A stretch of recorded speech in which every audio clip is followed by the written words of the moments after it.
ফিরে এলাম বিরতির পর। শহরে এটিএম ভোগান্তি চলছেই, অধিকাংশ এটিএমেই নেই 500 বা 100 নোট। 2000 টাকার নোটই পাওয়া যাচ্ছে এটিএমগুলোতে। এটিএমের দরজা খুলে ঢুকলেই সেখানে পরিষ্কার করে লেখা যে একমাত্র 2000 টাকার নোটই পাওয়া যাবে। এই সমস্যা সপ্তাহের শুরু থেকেই, ফলে এটিএমে মানুষের ভিড় নেই। টাকা তুলতে ব্যাংকই এখন একমাত্র ভরসা সাধারণ মানুষের, কিন্তু ব্যাংকে লাইন বড় হওয়াতে সমস্যায় পড়ছেন গ্রাহকরা।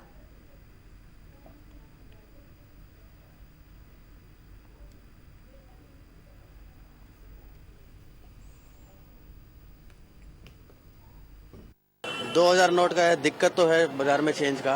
500 का भी आया नहीं है, 100 का भी लगता है गायब हो गया है, खाली 2000 का नोट ही मिल रहा है। সমস্যা তো আছে, তাও কোনো প্রবলেম নেই। যেইটাই করেছে আমাদের জন্যই করেছে, কোনো প্রবলেম নেই। প্রবলেম হচ্ছে কেন, খুচরো দরকার আছে এখন, আর খুচরো যাকেই দিচ্ছি আমরা কোনো জিনিসপত্র নিতে গেলে 100 বা 200 টাকার জিনিস নিতে গেলে কেউ চেঞ্জ দিতে চাই না।